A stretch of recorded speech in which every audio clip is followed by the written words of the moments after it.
Welcome to this special Cheadle property market report following the autumn budget last Wednesday.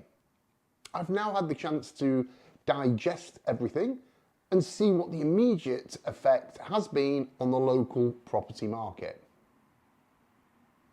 You'll be aware that this was the first Labour Party budget for 14 years, and it was bound to herald a seismic shift away from Conservative policy. Before the budget, there had been huge speculation in the press about hikes in stamp duty, capital gains tax, income tax, inheritance tax, and national insurance, and how these might affect inflation, interest rates, and ultimately local house prices.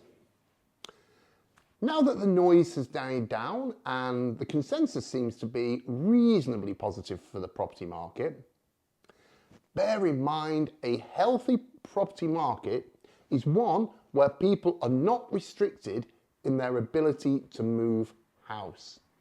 And that's what keeps the market afloat. We don't want boom and bust markets caused by vote-seeking governments, but economic stability, responsible fiscal policies, and a generally hopeful outlook to give both buyers and sellers confidence to pursue their moving plans. The Chancellor did increase the SDLT stamp duty surcharge by a full 2% to 5%, that's on top of the standard rate, but only in respect of the purchase of second homes.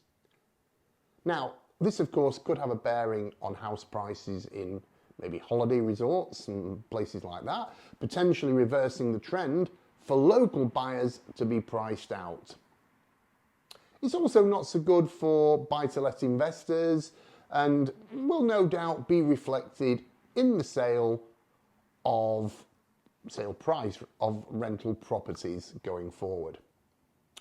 Fortunately, there is no change in SDLT levels for most people's principal residence.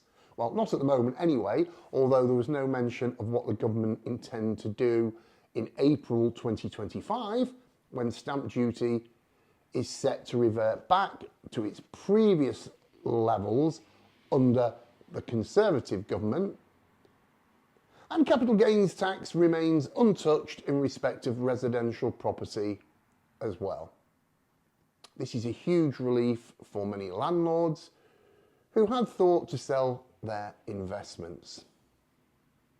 So it's not the great property tax grab that many were expecting. Having said that, the economic indications are that interest rates may still fall slightly, but slower than expected. But the trend is certainly downwards, and it would be another welcome boost for local buyers if the Bank of England Monetary Committee cut the rate when they meet this week. In all, we find ourselves in a generally upbeat mode where stability and gentle growth combine to deliver confidence that's much needed for a healthy Cheadle property market.